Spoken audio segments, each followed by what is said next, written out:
I promise, in the next video, we're gonna go back to fanboying, fangirling. I'll be doing both because trust me, there are things to freak out over. But just like last time, sudden things come up that rock the K-pop world, and we can't ignore them. Especially this one, because of all the things it could butterfly effect in a sense. I've been a K-pop fan for almost a decade now, and I never thought I would see this. At least not in this way or in these circumstances. I'm sure you've heard by now, but YG has officially stepped down from his position at YG Entertainment. And on top of that, his brother has also stepped down from the CEO position. This brings on so many questions. Who takes over? Can BI come back? Without YG as the face of this company, will there be a shift in power of the whole industry? Will they lose that type of power, influence, and prestige that they've always had? And how will this affect their current and upcoming artists? Or are some of them just powerful enough to bypass this? The answer to that might directly tie back into the question of who does take over?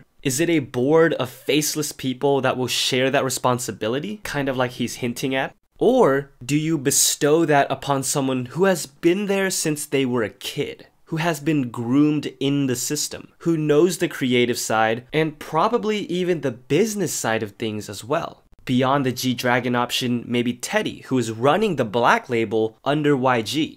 Maybe even CL? And with the possibilities of someone else in charge, I think it also begs the question, what does this mean for BI?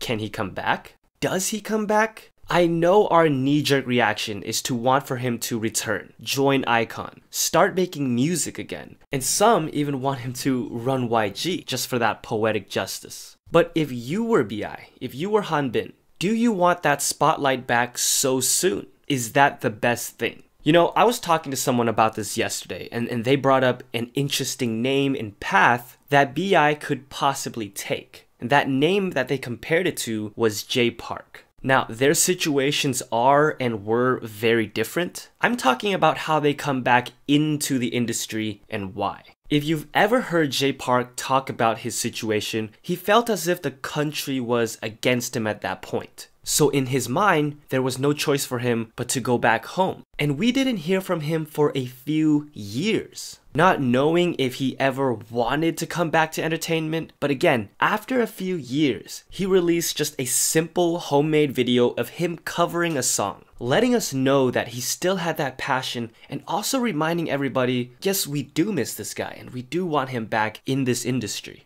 It gained so much love and so much support, and that momentum took him to where he is now. He's a CEO. He's signed to Rock Nation. He's now in a position to give opportunities and to make dreams come true. And it was all because of the small, careful steps that he took, and maybe BI can do the same thing. What do you want him to do? And put your desires aside and really think about what's best for him and what's also best for iKON. And maybe that is just him joining back as quick as possible and then returning to form. But you know what? All these questions and possibilities that we're discussing, it might not even matter one bit. Maybe nothing changes. Because as insiders are pointing out, YG had a lot of the final say, and that was because, and it's still the case, he remains a major shareholder in the company. He may have stepped down from his position, but that doesn't change what he's still able to do regarding the internals of the company. Was this, for lack of a better term, fake?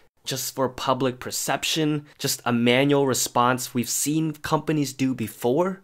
If YG over the years surrounded himself with yes men, then guys, maybe nothing is going to change. I don't know. What's next?